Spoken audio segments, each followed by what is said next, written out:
आज की प्रेस वार्ता जो है मुख्यतः किस विषय पर? जो मोहन नगर में एक घटना हुई थी बच्ची के साथ, उसमें एक आरोपी को गिरफ्तार किया गया था, सोमेश यादव।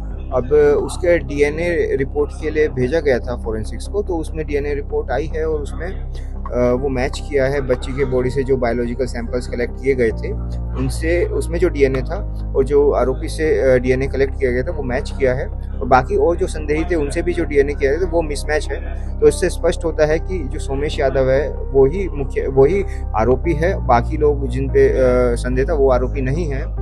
अब जांच का विषय यह है कि इस घटना में सोमेश यादव के साथ कौन शामिल था, किसने गाड़ी में बॉडी छिपाई और किसने उसका साथ दिया, हम लोग जांच कर रहे हैं और इसमें जो भी तथ्य आएंगे उसके हिसाब से हम आगे बढ़ेंगे। क्या कथन में कुछ विरोधाभास आपको मिला कि जिसके आधार पर और लोगों की गिरफ्तारी इस पूरे मामले में हो सकती है? अभी हम जांच कर रहे हैं वो चीज, लेकिन ऐसा कुछ हो सकता है? हो सकता है।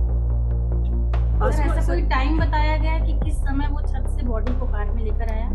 नहीं, इस तरह का भी टाइम स्पष्ट नहीं है। सर, ये पत्रकारों को बोला गया कि जिन ये पॉक्सो एक्ट की धारा 23 है, उसमें मीडिया को ये बोला गया है कि वो लोग कोई भी अनवेरिफाइड अनऑथेंटिक न्यूज़ ना चलाएं, स्पेशली पॉक्सो जैसे मैटर में।